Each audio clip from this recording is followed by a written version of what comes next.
mtakuwa wapi? Wenye vitina mtaenda wapi? Siku hiyo ikifika, yenye tanuri ya moto, mrudini Mungu kabla ya mwisho kufika, sababu siku hiyo hakuna huruma.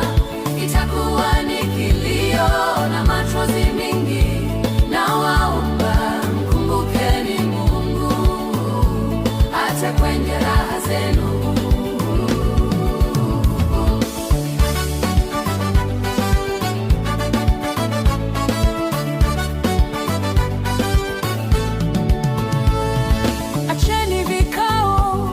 Masengenyo na madhabahu ya makaburi, acheni mabibi za watu.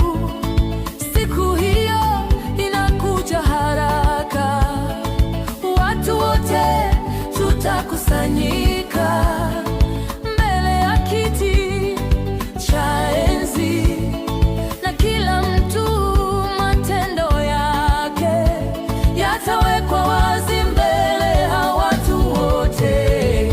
Wabakaji, mutaweka wapi macho yenu? Nanyi washerati, mutasema nini? Siku hiyo itakapofika, mukiekwa mbele ya hukumu,